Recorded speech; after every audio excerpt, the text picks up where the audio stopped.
अगला जो चैप्टर है वो है टिश्यूज, टिश्यू के बारे में पढ़ना है ना। तो यहाँ पे हम टॉपिक लिखे हैं क्लासिफिकेशन ऑफ टिश्यूज लिखे हैं, प्लांट टिश्यूज। ठीक है, मतलब ये है कि इसमें टिश्यूज के बारे में है। तो अब एक्चुअली थोड़ा देखें हम लोग टिश्यूज क्या होता है।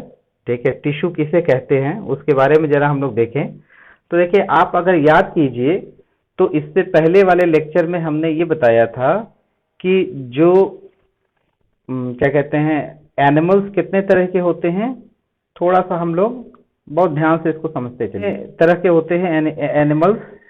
तो एनिमल्स आपको बताया था क्या, एनिमल्स जो है वो दो तरह के होते हैं। एक तो यूनिसेलुलर होते हैं, ठीक है, यूनिसेलुलर होता है, ठीक है। और दूसरा जो होगा उसको हम कहते हैं मल्टी सेलुलर। ठीक, बहुत ध्यान से सुनिएगा बस, ठीक है, मल्टी सेलुलर। अभी आपको सारी चीजें समझ में आ जाएगी। ठीक, तो देखिए, दो तरह के एनिमल्स का जिक्र हमने किया था पिछले चैप्टर में कि एनिमल्स जो है वो दो तरह के होते हैं।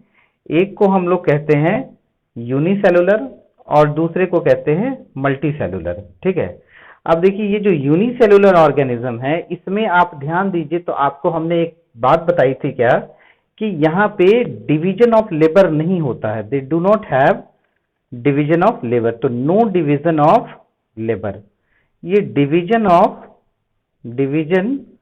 ठीक है, ऑफ लेबर, ये डिवीजन ऑफ लेबर क्या होता है, ये इस यूनिसेलुलर ऑर्गेनिज्म में नहीं होता है। अब डिवीजन ऑफ लेबर नहीं होने का क्या मतलब है, ये भी आपको वहां समझाया था। तो डिवीजन ऑफ लेबर नहीं होने का मतलब ये होता है कि ऑल एक्टिविटीज, ऑल क्या होता है, ऑल एक्टिविटीज जो होता है, ऑल एक्टिविटीज आर कंट्रोल्ड। कौन कंट्रोल्ड करता है, आर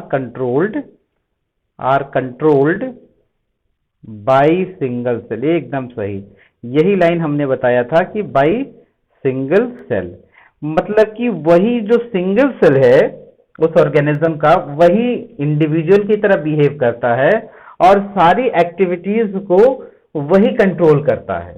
ठीक है, तो इसीलिए इसकी इफिशियंसी क्या है, यूनिसेलुलर एनिमल्स की इफिशियंसी बहुत ही कम होती है। तो यहाँ पे डिवीजन ऑफ लेबर नहीं होता है। अब जरा देखिए, मल्टी सेलुलर ऑर्गेनिज्म की अगर हम बात करें, if we talk of the multicellular animal, तो देखिए ये जो मल्टी सेलुलर एनिमल है, ठीक है, multi cellular, this consist of, ये किसके बने होते हैं, कंसिस्ट ऑफ मेनी सेल, ठीक है, किसके बने होते हैं, मेनी सेल।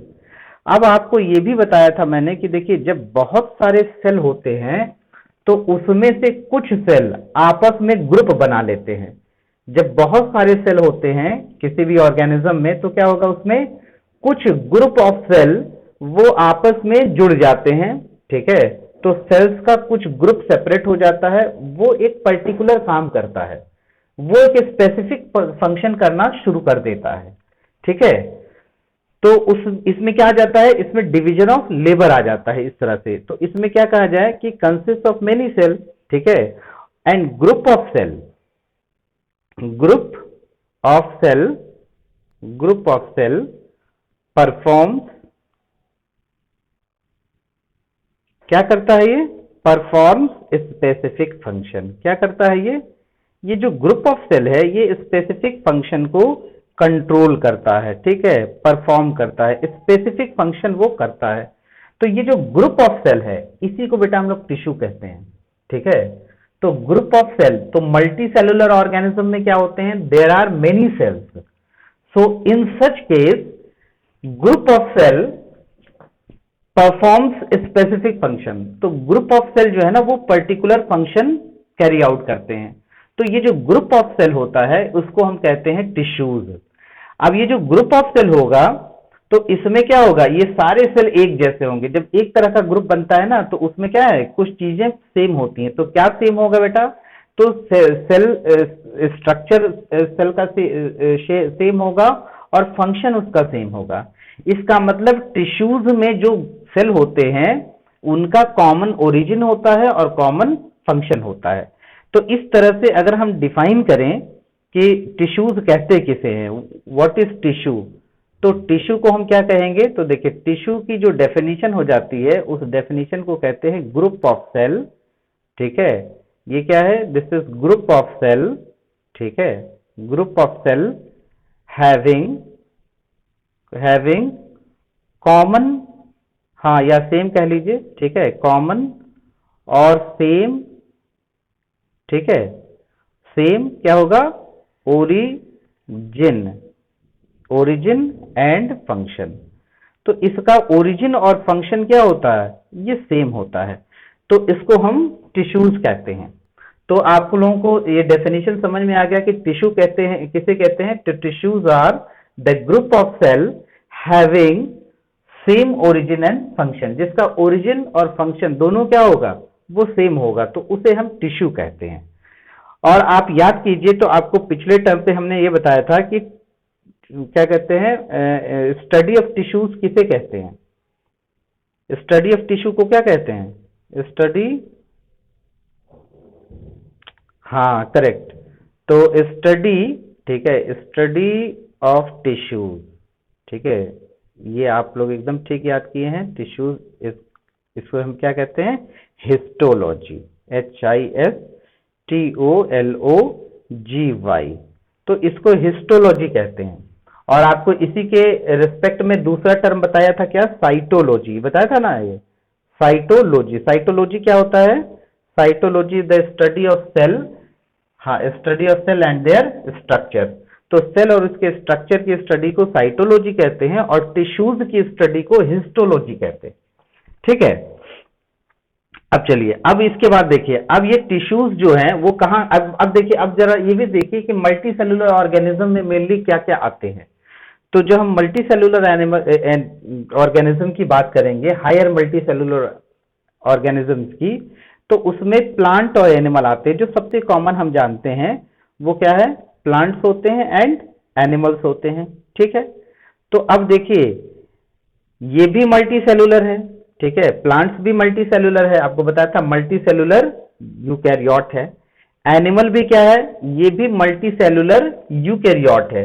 तो ये दोनों मल्टी सेलुलर हैं, तो इसका मतलब इसमें भी ग्रुप ऑफ सेल होगा, तो उसको हम टिश्यू कहेंगे। प्लांट में भी, एनिमल में भी ग्रुप ऑफ सेल होगा, उसको हम टिश्यू कहेंगे।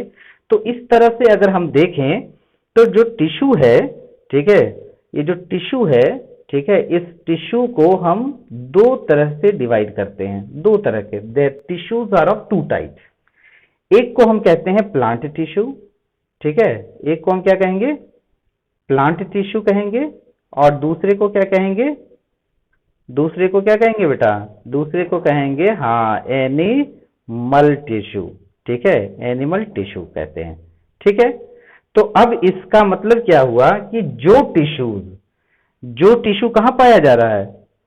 तो देखिए, जो टिश्यू है ना, जो टिश्यू प्लांट में पाया जा रहा है उसे हम प्लांट टिश्यू कहते हैं, और जो टिश्यू एनिमल में पाया जाता है उसे हम क्या कहते हैं? एनिमल टिश्यू कहते हैं। ठीक है, तो टिश्यूज फाउंड इन, तो ये प्लांट टिश्यू क्या है? कहां पाया जाएगा? प्लांट्स में पाया जाएगा। एनिमल टिश्यू एनिमल्स में पाए जाते हैं।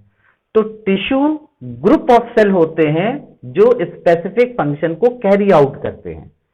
तो हमको इन्हीं दोनों के बारे में, तो इस चैप्टर में ये प्लांट टिश्यूज के बारे में भी पढ़ना है हमको, और हमें एनिमल टिश्यू के भी बारे में पढ़ना है।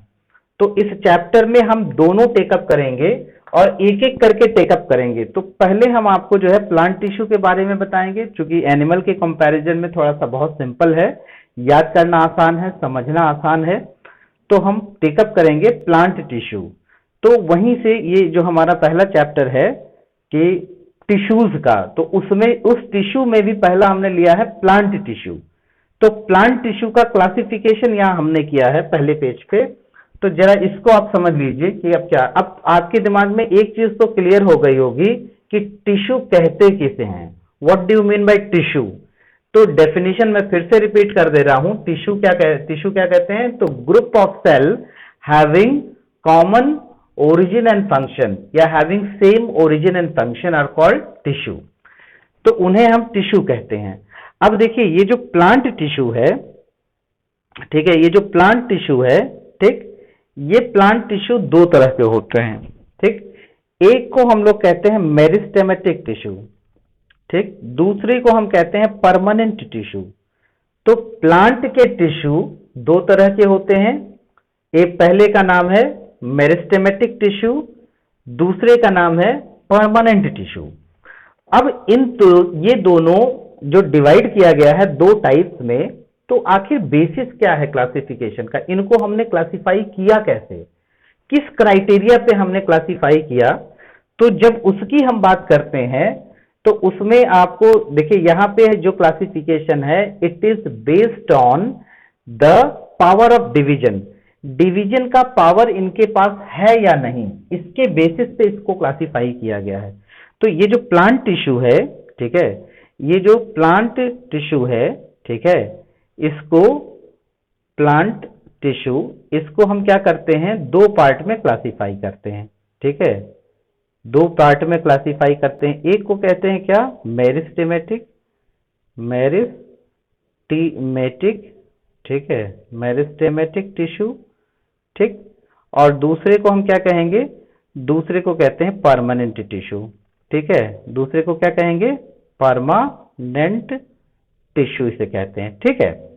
अब देखो ये बेसिस क्या है क्लासिफिकेशन का, उसको जानना जरूरी है। तो यहां बेसिस क्या है, व्हाट इज द बेसिस, तो basis is power of division, क्या है, पावर ऑफ डिवीजन, डिवीजन का पावर, ये यहां पे जो है क्या है, ठीक है, ये यहां पे वो,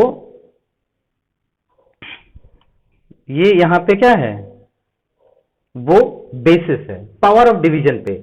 मतलब प्लांट टिश्यू को दो ग्रुप में क्लासिफाई करते हैं, एक को कहते हैं मेरिस्टेमेटिक टिश्यू, दूसरे को कहते हैं परमानेंट टिश्यू। और ये जो क्लासिफिकेशन है ये इस पे बेस्ड है कि इसमें पावर ऑफ डिवीजन है या नहीं, पावर ऑफ डिवीजन है या नहीं। तो अब जरा हम देखते हैं कि उस बेसिस पे क्या है। तो देखिए अगर उस टिश्यू में पावर ऑफ डिवीजन इंडेफिनिट है, इंडेफिनिट का मतलब यह है कि वो लंबे समय तक क्या है, डिवाइड कर सकता है। तो देखिए यहां पे डेफिनेशन हमने लिखा है कि क्या, group of cell having indefinite power of division, मतलब इनके अंदर डिवीजन की प्रॉपर्टी क्या होती है, वो रिटेन्ड रहती है, division power of division indefinite होता है, वो खत्म नहीं होता है। तो आप चाहे वो छोटे प्लांट हो, ठीक है, उसमें जो मेरिस्टेमेटिक टिश्यू होगा, या जो बड़े प्लांट हैं उसमें वो जो मेरिस्टेमेटिक टिश्यू है, तो उन दोनों की पावर ऑफ डिवीजन इंडेफिनिट होती है। तो एक लाइन में आपको ये जानना है कि meristematic tissues are those tissues which have indefinite power of division। तो पावर ऑफ डिवीजन उसमें क्या होता है, वो इंडेफिनिट होता है, ठीक है। पावर ऑफ डिवीजन क्या होगा इसमें, इसमें पावर ऑफ डिवीजन क्या होता है, पावर ऑफ डिवीजन, डिवीजन क्या होगा, डिवीजन इंडेफिनिट, इंडेफिनिट का मतलब ये है कि ये हमेशा डिवाइड करेंगे, इंडेफिनिट, ठीक है, मतलब वो हमेशा डिवाइड करेंगे। ऐसा नहीं है कि वो थोड़े समय के लिए डिवाइड करेंगे, ऐसा नहीं है, इनके अंदर डिवीजन की प्रॉपर्टी हमेशा के लिए होती है। So they have indefinite power of division, ठीक। अब उसके बाद जो है, जो परमानेंट टिश्यूज होते हैं, तो देखिए जो परमानेंट टिश्यू होते हैं, दे have lost the power of division, lost the power of division, इनमें डिवीजन की पावर जो है वो खत्म हो जाती है। लेकिन कब, एक सवाल ये भी है, लेकिन कब, तो लेटर स्टेज में जब मैच्योरिटी आती है तो उसमें क्या होगा, पावर ऑफ डिवीजन खत्म हो जाता है। So they have lost the power of division at maturity. तो मैच्योरिटी पे इनमें पावर ऑफ डिवीजन क्या होता है, नहीं होता है। तो इसका मतलब ये हुआ कि परमानेंट टिश्यूज क्या होते हैं, तो those tissues which have lost the power of division, वो पावर ऑफ डिवीजन उन्होंने अपना छोड़ दिया है और पावर ऑफ डिवीजन का खत्म हो गया और उन्होंने एक स्पेसिफिक फंक्शन को अटेन कर लिया। अब वो पावर ऑफ डिवीजन क्यों खत्म हो गया, क्योंकि उनका स्पेसिफिक फंक्शन उनको मिल चुका है, दे have attend the specific function. और जो सेल स्पेसिफिक फंक्शन को अटेन कर लेते हैं उन्हें हम डिफरेंशिएटेड सेल कहते हैं। देखो यहाँ पे कुछ टर्म्स हैं जो बहुत इंपॉर्टेंट है, उसको समझना जरूरी है। अब यहाँ पे देखो हमने दो बात कही परमानेंट टिश्यूज में, ठीक है। परमानेंट टिश्यूज में हमने एक जो बात ये कही कि देखिए परमानेंट टिश्यूज में क्या होता है, दे have lost power of division, ठीक है। ये क्या होते हैं, पावर ऑफ डिवीजन उनका खत्म हो जाता है, ठीक है। पहली चीज आप जान लीजिए। दूसरा पॉइंट ये है कि जो इनके सेल्स होते हैं, इनके जो सेल्स होते हैं वो सेल्स कैसे होते हैं, so cells are differentiated. Cells कैसे होते हैं परमानेंट टिश्यूज के, वो डिफरेंशिएटेड। ये कैसे सेल होते हैं बेटा, डिफरेंशिएटेड सेल्स होते हैं। अब डिफरेंशिएटेड सेल्स का मतलब क्या है कि the cells have attend, the cells have attained specific function. अब जैसे देखो बेटा लीफ का सेल है, तो लीफ का सेल डिफरेंशिएटेड सेल है। क्यों डिफरेंशिएटेड है लीफ का सेल, क्योंकि उसके पास सिर्फ एक काम होता है, और वो काम क्या है, फोटोसिंथेसिस। वो सिर्फ फोटोसिंथेसिस करता है, उसके अलावा और कोई काम नहीं करेगा, ठीक है। तो वो, लेकिन जब शुरू में था तो वो और भी बहुत सारे काम कर रहा था, लेकिन मैच्योरिटी के बाद, एक स्पेसिफिक टाइम के बाद, वो उसके अंदर सिर्फ एक काम रह गया, और वो काम कौन सा रह गया, वो काम रह गया फोटोसिंथेसिस। तो लीफ में फोटोसिंथेसिस के अलावा कोई काम नहीं होता है, तो वो सेल डिफरेंशिएट हो गए, ठीक है। तो डिफरेंशिएटेड का मतलब क्या होता है कि the cells have attained specific function. तो डिफरेंशिएशन मतलब क्या होता है, डिफरेंशिएटेड सेल्स क्या होते हैं, ठीक है। डिफरेंशिएटेड सेल्स की डेफिनेशन क्या कहेंगे कि दोज सेल्स विच हैव, जो सेल क्या किए हैं, दो सेल्स विच हैव अटेन्ड, क्या अटेंड किया उन्होंने, अटेन्ड स्पेसिफिक फंक्शन। वो स्पेसिफिक फंक्शन वो पा चुके हैं, दे हैव अटेन्ड स्पेसिफिक फंक्शन।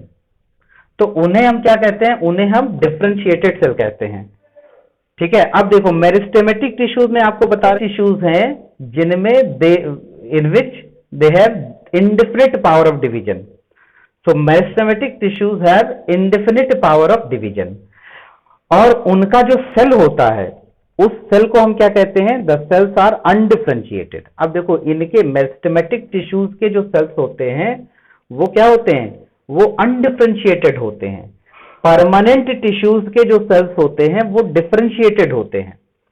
अब अनडिफरेंशिएटेड का क्या मतलब है, सेल्स होते हैं, ये सेल्स जो होते हैं, सेल्स कैन बी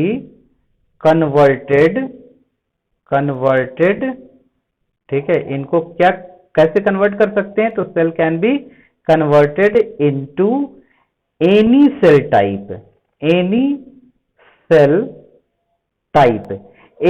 टाइप का मतलब क्या है कि ये किसी भी तरह के सेल में कन्वर्ट कर सकते हैं। जो मेरिस्टेमेटिक टिश्यूज में जो सेल्स हैं बेटा, इनको हम क्या कहते हैं, इनसे हम शूट भी बना सकते हैं, इनसे हम रूट भी बना सकते हैं, प्लांट का लीफ भी बना सकते हैं, इनफैक्ट कंप्लीट प्लांट बना सकते हैं हम, ठीक है। उस तरह की कंडीशन प्रोवाइड करें तो इससे हम किसी भी तरह के सेल को बना सकते हैं। तो उस तरह के सेल्स को क्या कहते हैं, अनडिफरेंशिएटेड सेल्स कहते हैं। तो देखिए दो इंपॉर्टेंट पॉइंट आपको हो गया यहाँ पे, कि एक तो अब आपको जो है टिप्स पे बता देते हैं। देखिए पहला पॉइंट ये कि प्लांट टिश्यूज को दो टाइप्स में क्लासिफाई किया गया है, depending upon the power of division. Power of division के हिसाब से दो तरह के टिश्यूज में डिवाइड किए गए प्लांट के। एक को हम लोग कहते हैं मेरिस्टेमेटिक टिश्यू, ठीक है, और दूसरे को हम कहते हैं परमानेंट टिश्यू।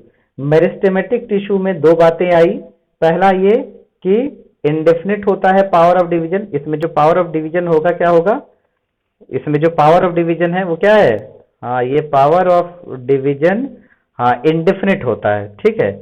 तो इसमें इंडेफिनिट होता है, तो इसमें इंडेफिनिट होता है पावर ऑफ डिवीजन। और दूसरा ये कि जो सेल्स होते हैं वो अनडिफरेंशिएटेड होते हैं। सेल्स क्या होते हैं, अनडिफरेंशिएटेड होते हैं, ठीक है, अनडिफरेंशिएटेड होते हैं, ठीक है। मतलब इस सेल को किसी भी तरह के सेल में हम कन्वर्ट कर सकते हैं। तो 2 पॉइंट ये याद कर लीजिए।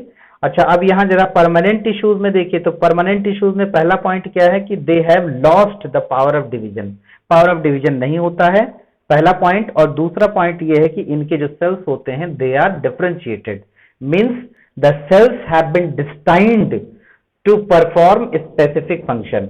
तो इनका ये they have attained specific function, ये प्लांट टिश्यू में परमानेंट टिश्यूज की बात हम कर रहे हैं। ठीक, अब देखिए, अब फर्दर अगर हम क्लासिफाई करें मेरिस्टेमेटिक टिश्यू को, तो मेरिस्टेमेटिक टिश्यू जो है वो 3 तरह का होता है। तो यहाँ पे देखिए, यहाँ पे क्लासिफाई किए हैं, एक तो एपिकल मेरिस्टेम, दूसरे को कहते हैं इंटरकैलरी मेरिस्टेम, और तीसरे को कहते हैं लेटरल मेरिस्टेम। मतलब कि जो मेरिस्टेमेटिक टिश्यू है, अब ये फर्दर 3 तरह का होता है। और 3 तरह में पहला क्या है, पहला इसको हम लोग कहते हैं एपिकल मेरिस्टेम, दूसरे को कहते हैं इंटरकैलरी, और तीसरे को कहते हैं लेटरल मेरिस्टेम। अच्छा, अब यहां भी देखिए बेसिस है क्लासिफिकेशन का। तो अब यहां पे क्या बेसिस है क्लासिफिकेशन का, जरा इसको हम लोग समझ लें। तो यहां पे जो बेसिस है ये है, it is on the basis of location. तो इसका मतलब जो है, देखिए यहाँ ये जो मेरिस्टेमेटिक टिश्यू है ना, ये मेरिस्टेमेटिक टिश्यू जो है, ठीक है, ये कितने तरह के होते हैं, ये 3 तरह के होते हैं, 3 टाइप्स। ठीक है, 3 टाइप्स। और ये 3 टाइप्स किस बेसिस पे है, तो ये बेसिस क्या है, अगर हम बेसिस की बात करें, ठीक है, तो ऑन द बेसिस ऑफ, किसके बेसिस पे होता है, किसके बेसिस पे होता है, तो ये on the basis of location. हाँ, लोकेशन, लोकेशन बहुत इंपॉर्टेंट है, लोकेशन और पोजीशन, इसी को लोकेशन या पोजीशन कहते हैं इन प्लांट्स। मतलब प्लांट्स में ये कहां पाए जा रहे हैं उसके हिसाब से है। ठीक है, तो meristematic tissues are of 3 types depending upon the location of the plant, location in the plant कह लीजिए, location in the plant, plant में किस जगह पाए जा रहे हैं उसके हिसाब से अगर हम देखें तो 3 तरह के होते हैं। अब जैसे नाम से पता चल रहा है, यहां देखिए पहला जो है वो क्या है, एपिकल मेरिस्टेम। अब देखिए एपिकल का मतलब क्या है कि एपेक्स, एपिकल का मतलब क्या होता है, एपेक्स। अब एपेक्स का मतलब अगर आप हिंदी में जानते हैं तो उसको हम कहते हैं शिखर या चोटी, मतलब कि लास्ट पॉइंट होगा। ठीक है, सबसे ऊंचा पॉइंट जो होगा उसी को हम एपेक्स कहते हैं। ठीक है, अब देखिए प्लांट भी जो है, प्लांट में दो एपेक्स होगा, एक तो ऊपर शूट की तरफ होगा सबसे ऊपर, और रूट में जमीन में भी जा रहा है तो जमीन में भी होगा एपेक्स। तो जमीन में क्या होता है, रूट होता है प्लांट का, तो रूट का जो लास्ट पार्ट होगा उसको हम क्या कहेंगे, रूट एपेक्स कहेंगे। यानी कि ये जो एपेक्स है, अगर इस एपेक्स को हम देखें तो ये एपेक्स 2 तरह के होंगे, एक को हम कहेंगे शूट एपेक्स, एक को क्या कहेंगे, शूट एपेक्स, और दूसरे को हम कहेंगे रूट एपेक्स। ठीक है, रूट, हाँ रूट एपेक्स होता है। ठीक है, एपेक्स। तो ये देखिए इसका मतलब जो है, ये एपिकल मेरिस्टेम कहां पाया जाएगा, तो एपिकल मेरिस्टेम शूट में भी पाया जाएगा और रूट में भी पाया जाएगा। ठीक है, अब जरा देखिए अगर हम बात करें तो देखिए अगर प्लांट का डायग्राम हम बनाते हैं अगर, तो देखिए इस तरह से कुछ जो है वो ये बनेगा। ठीक है,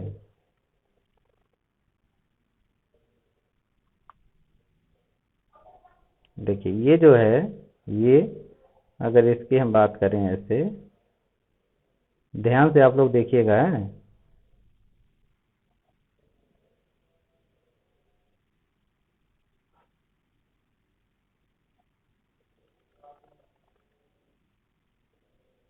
है कि नहीं बेटा, ऐसे जो है ये होता है,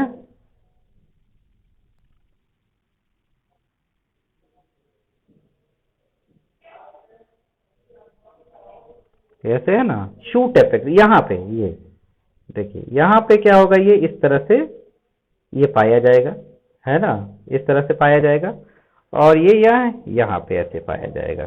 ठीक है, तो अब देखिए इसको जो है, इसको हम लोग क्या कहते हैं, ये शूट है, ये क्या है, ये पूरा शूट है। वैसे तो अगर देखें तो ये पूरा जो हिस्सा है, ठीक है, ये पूरा शूट है, लेकिन इसको हम कहेंगे, इसको हम क्या कहेंगे, ये शूट शूट एपेक्स कहेंगे। इसको क्या कहेंगे बेटा, शूट एपेक्स, यही शूट एपेक्स है। ठीक है, और देखिए ये जो है ये क्या है, ये रूट एपेक्स है। ठीक है, ये रूट एपेक्स है। ठीक है, एपेक्स है। अब देखिए, अब इसके बाद जो है वो अगर हम बात करें तो ये जो है इसको इसको हम क्या कहेंगे, है ना, इसी को हम कहते हैं एपिकल शूट। ठीक है, ये एपिकल मेरिस्टेम होता है। ठीक है, ये क्या कहते हैं इसको, एपिकल मेरिस्टेम। इसको क्या कहेंगे, एपिकल मेरिस्टेम।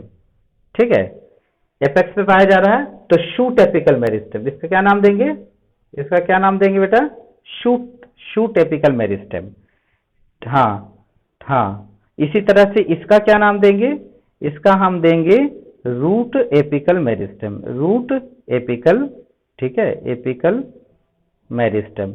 तो इसका मतलब आप समझ गए होंगे, अब आपको क्लियर समझ में आ गया होगा कि मेरिस्टेम जो है वो एपिकल मेरिस्टेम कहां पाया जाएगा, it will be found in the apex of the shoot and apex of the root. Root के एपेक्स में और रूट के शूट के एपेक्स में पाया जाता है, तो इसे हम कहते हैं एपिकल मेरिस्टेम। ठीक है, तो ये आप समझ गए, ये डायग्राम भी आप समझ गए, मिटा दें। अब देखिए, हाँ अब देखिए, अब जो है तो ये एपिकल मेरिस्टेम, अभी हम आगे भी डायग्राम बनाए हैं, आपको दिखाएंगे, पहले यहां समझा लें आपको। ठीक है, अब देखिए यहां पे जो है ये एपिकल मेरिस्टेम, तो आपको समझ में आ गया कि इसका लोकेशन कहां है, इसका लोकेशन जो है, इसका लोकेशन कहां है, इसका लोकेशन है, ठीक है, शूट, हाँ शूट एपेक्स कह लीजिए, shoot apex and root apex. ठीक है, and root apex, root apex, तो ये दोनों जगह पाए जाएंगे। ठीक है, और इसकी वजह से क्या होगा, इसकी वजह से देखिए पेड़ ऊपर की तरफ ग्रो करता है। ठीक है, शूट ऊपर की तरफ ग्रो करेगा और रूट नीचे की तरफ ग्रो करेगा। तो इसीलिए आप देखेंगे कि जो बहुत बड़े प्लांट होते हैं उनकी जड़ें बहुत जमीन के बहुत नीचे तक है। ठीक है, और बहुत सारे पेड़ आप देखोगे कि बहुत बड़े होते हैं, तो प्लांट की हाइट बहुत ज्यादा होती है। एनिमल की हाइट एक रिस्ट्रिक्टेड होती है और प्लांट की हाइट क्या होती है, प्लांट की हाइट इंडेफिनिट है। प्लांट लंबे समय तक ग्रो करते हैं, उसकी वजह क्या है, क्योंकि उनमें एपिकल मेरिस्टेम पाया जाता है। तो एपिकल मेरिस्टेम होने की वजह से इसमें लॉन्गिट्यूडनल ग्रोथ होता है। लॉन्गिट्यूडनल ग्रोथ का मतलब क्या है, ऊपर की साइड में भी ग्रो करेगा और नीचे की साइड में भी ग्रो करेगा, तो ये ग्रोथ होती है इसमें। ठीक है बेटा, एपिकल मेरिस्टेम आप समझ गए। अब देखिए दूसरा जो है वो, दूसरा क्या होता है, दूसरा है इंटर कैलरी मेरिस्टेम। अब इंटर कैलरी मेरिस्टेम क्या होता है, तो इंटर कैलरी जो मेरिस्टेम है ये पाया कहां जाएगा, तो ये नोड्स पे पाया जाता है। ठीक है, कहां पे पाया जाता है बेटा, नोड्स ऑफ प्लांट, प्लांट के नोड्स पे पाए जाते हैं। अब नोड्स क्या होते हैं, ठीक है, जरा उसको हम बता दें आपको, व्हाट आर नोड्स। हाँ करेक्ट, तो नोड्स आर, ठीक है, हाँ are the places, are the places on, कहां पे, स्टेम, फ्रॉम वेयर, हाँ from where leaf arises, leaf arises, ये ऐसी जगह है जहां से क्या होगा, लीफ एराइज करते हैं, तो उस जगह को हम नोड्स कहते हैं। ठीक है, तो उसको हम क्या कहते हैं, नोड्स कहते हैं। तो अब जरा देखें अगर प्लांट में ऐसे, तो देखिए ये आपको बताया था ना ऐसे,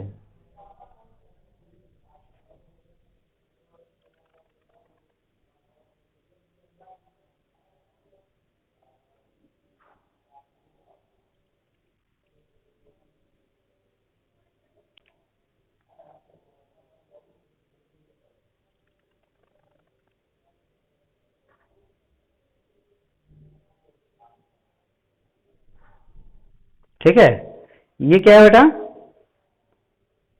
ये क्या हो जाएगा, ये जो है यही यही जो है ये नोड्स है। ठीक है, ये क्या है, ये नोड्स है, ये क्या है, नोड्स है, और ये भी क्या है, ये नोड्स है, ठीक है, नोड्स है। अब इन दोनों के बीच में जो दूरी होगी उसको हम क्या कहेंगे, इसको हम क्या कहेंगे, इसको हम कहते हैं इंटर नोड्स। क्या कहते हैं, इंटर नोड्स।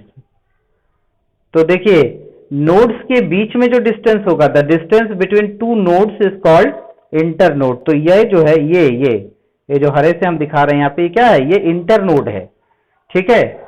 और ये क्या है, और ये नोड है, ये भी नोड है, ठीक है, जहां से पत्ती निकलती है उसको हम नोड कहते हैं।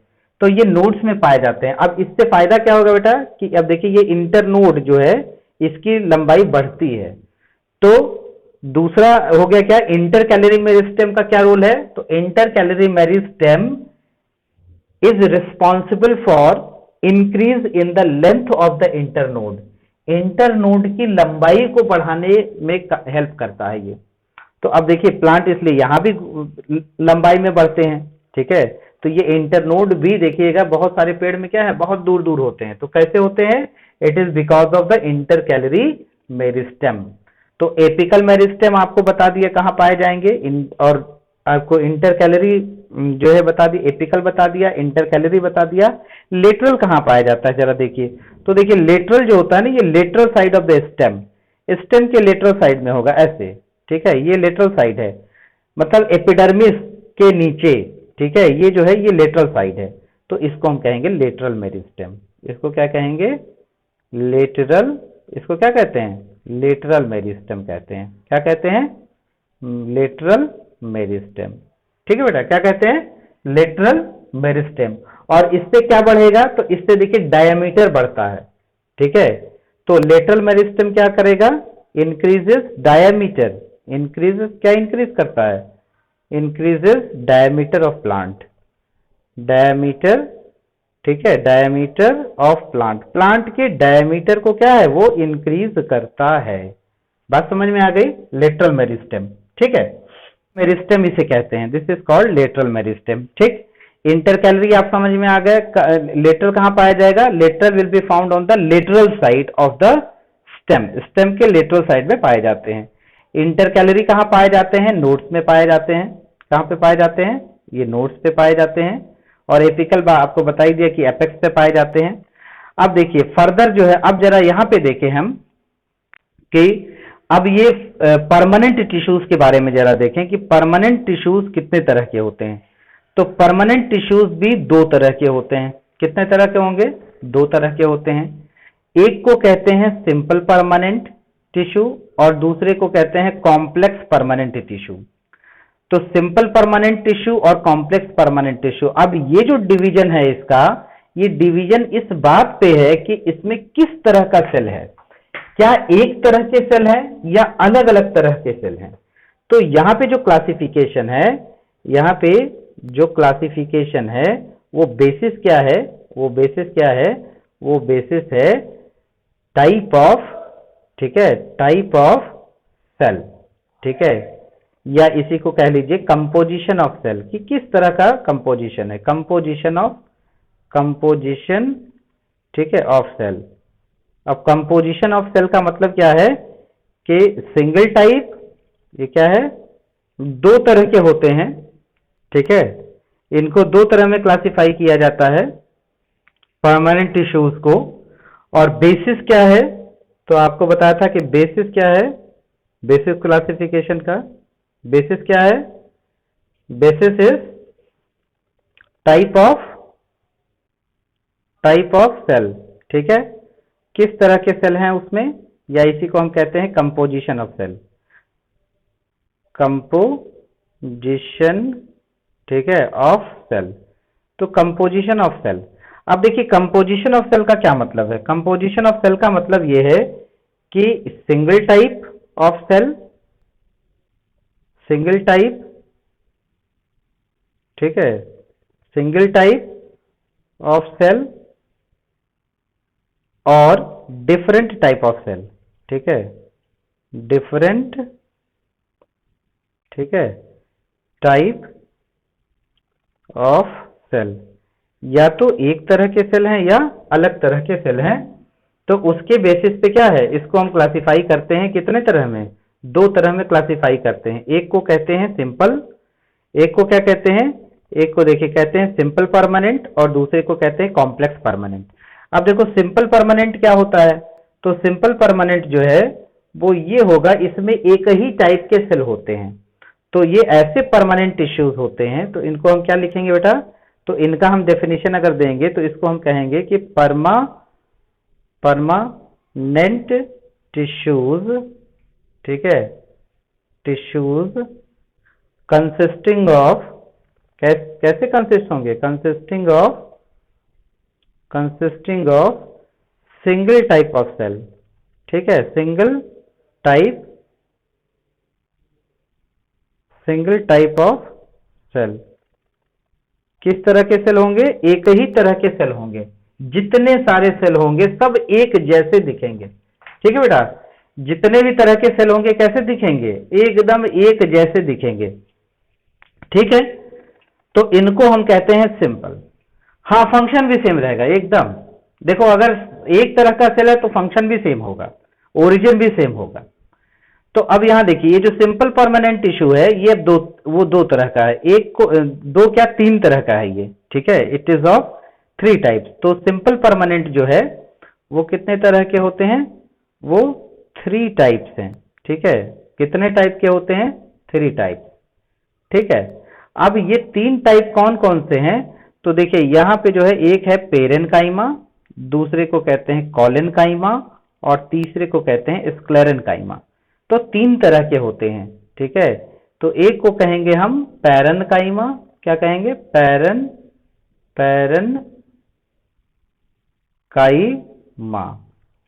पैरेनकाइमा हो गया। दूसरे को हम लोग क्या कहेंगे, दूसरे को कहेंगे कॉलेनकाइमा। एकदम नाम थोड़ा सा आप लोग के लिए नया है लेकिन याद कर लीजिए, कॉलेनकाइमा, ठीक है, कॉलेनकाइमा कहेंगे। और तीसरे को क्या कहेंगे हम लोग, तो देखो जो तीसरा होता है उसको क्या कहते हैं, स्क्लेरेनकाइमा, स्क्लेरेनकाइमा इसे कहते हैं, ठीक है, स्क्लेरेनकाइमा कहते हैं। तो ये 3 तरह के हैं। क्लासिफिकेशन किस तरह से है, तो classification is based on single type of cell, कि एक ही तरह के सेल होते हैं। तो जितने पेरेनकाइमा में होंगे सबके सेल एक जैसे होंगे, कॉलेनकाइमा के सेल एक जैसे होंगे, स्क्लेरेनकाइमा के सेल एक जैसे होंगे।